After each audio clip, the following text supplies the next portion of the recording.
Off and running. And on the outside, Schiaparelli began okay. Duncan away smartly in the centre, but restrained.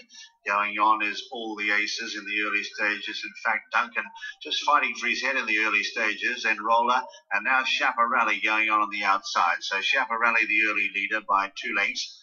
In second place is Enroller, 2 away. Then in third, Campanologist, just preceded there by All the Aces in the striped cap. 2 away then is Duncan, who's not fully settled at all. And back in the field is Indian Days in company with Alwari, Drumfire, and settling at the rear is Dr. Fremantle. Getting up now towards the one and only turn in the race, and these leaders are getting away. Schiaparelli by the best part of 2 lengths here from Enroller as they turn very sharply right-handed, the only turn in the race. 4 or 5 lengths away then is All the Aces, followed then on the inside in fourth by Campanologist. Further back in the field then is out wider Drumbeat starting to make some Drumfire starting to make some ground. Further back in the field is Dr. Fremantle in the centre. So far has had a bit of cover, and Alwari is back towards the rear. Racing up the centre of the course, and the white cap of Schiaparelli. Second set of colours for Godolphin shows the way here, and setting a good clip past the 6. Leads by 2 lengths to Enroller. On the near side then is All the Aces, followed in fourth by Duncan. Further back in the field then on the near side, Campanologist from Indian Days, and then Drumfire. Then Dr. Fremantle in the centre, and Alwari. As all the time they're heading now towards the half-mile marker, and it's still out in front, Schiaparelli by a length. Enroller. In behind them then is Duncan in the pink cap. Further back in the field then is All the Aces being ridden along, Indian Days in the centre. Next in the field then is Dr. Fremantle, the pink cap, edging into the picture, Campanologist on the left, and further back Alwari as they race up now with 2.5 furlongs left to travel in the Princess of Wales' Stakes.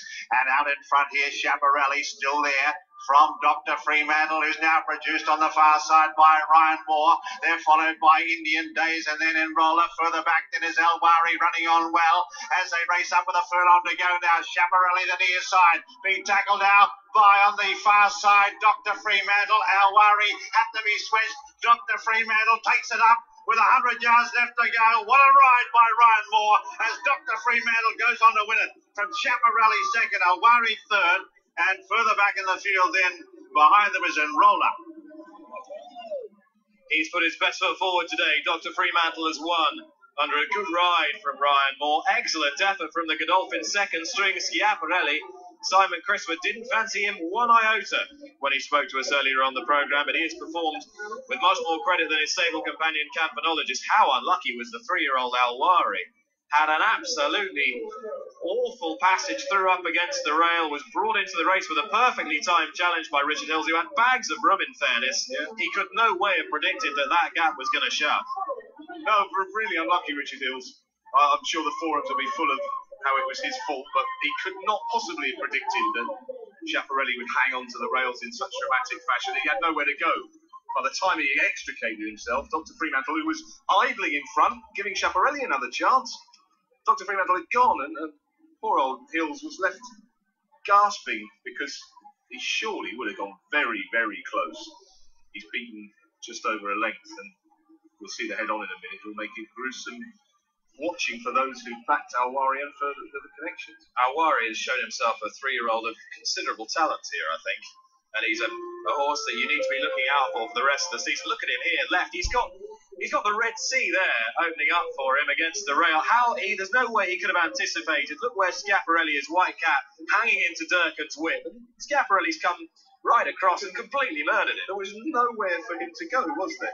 He couldn't have pulled out earlier because he had 3 horses outside him. You just feel for them. I think they might reverse the second and third, Eddie. They should do, shouldn't they? Because it's half a length, but he would definitely have finished in front of Schiaparelli. Not absolutely certain he'd have finished in front of Dr. Fremantle, because Dr. Fremantle might just have been idling, and Moore might have got a little bit extra out of him had he been challenged. Yeah, we're in danger of underestimating the performance of the winner as we look at the second and third and the stewards' inquiry into that. From a very early stage in this race, it looked as though Dr. Fremantle was on a going day. He just picked up the bridle and was showing much more enthusiasm. Yes, he was.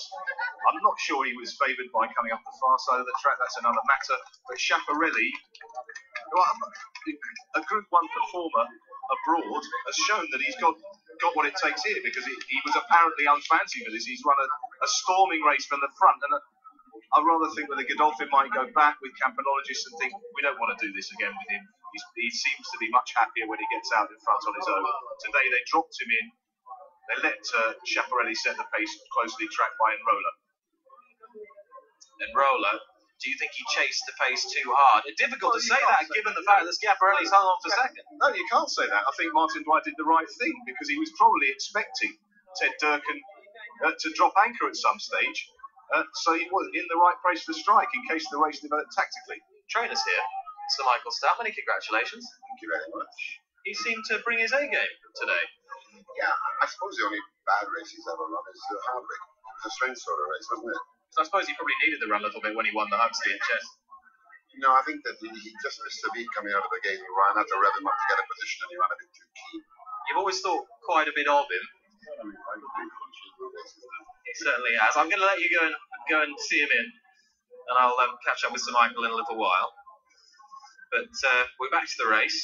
Alwari in rear here, always impressed with the way he travelled through the race. Campanologist, what do you make of his effort? It was disappointing, Eddie. Well, I just think he'd be better off using his natural running style of making the running. He just seems happier like that.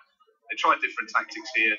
He was in the right position, where Alwari's come from. He was in the right position to strike if he'd been good enough, and he was good enough based on the form of the Hardwick Stakes, but he just didn't come up the hill as well as most of his rivals. All the aces got chopped for a bit of room there as well, but he was beaten by that stage, just lacked a little bit of pace. Duncan pulled far too hard in the early stages. Yeah. He never looked like he was ever going to have any sort of chance. No, he doesn't look the horse he has in his previous starts. That's not his running. Indian Days has run an absolute blinder. Enrola's got outpaced and then stayed on again for fourth, but he just didn't have the real speed to stay in the race on ground that was probably slightly faster than optimum for him.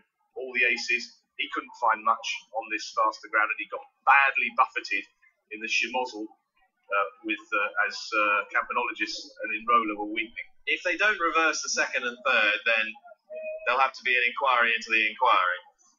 Yeah, there'll be a long inquiry into the inquiry. I mean, it's very unfortunate, isn't it? Because we were robbed of a real duel between Alwari and Dr. Fremantle. Schiaparelli's run a great race, but he's rather wrecked it for the third horse. The scout shows that Richard Hills was perfectly within his rights to be where he was here. That's in masses of room, and Schiaparelli's hung right into Ted Durkin's whip. Has almost put him over the rails. Yeah, then of course Richard is trying to keep on an even keel, taking a pull. There was a gap on the rails shortly afterwards, after he'd interfered with, but there would never have been any time for him to recover and go for it. Looking at it again. And the stewards will also deem that Ted Durkin should have put his whip down and pulled Schiaparelli off with more force, I think. Yeah, when he did, Schiaparelli did come off the rails again, but then he began to drift back again towards it. Your sympathies do lie with a jockey whose mount is hanging that badly, whether in a driving finish. First time out, tiring horse. He came back for more Schiaparelli, but he's rolling around and like a tired horse. Yes, you think the rules say you have to put the whip down and pull the horse off, but you're trying to win the race at the same time, and you know if you do that, you'll lose momentum. It's very difficult for jockeys to make the right decision.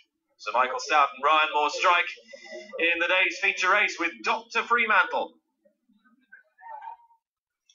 16-1 from 33-1 now with Victor Chandler for the King George as Dr. Fremantle makes his way back into the winner's enclosure in a race full of drama. But it was incredibly exciting, and Dr. Fremantle wins it by half a length from Schiaparelli in second at 25 to 1, third Alwari 12 to 1. The second and third placings may be reversed as the stewards' inquiry is ongoing. All 9 ran in the Princess of Wales's Blue Square Stakes.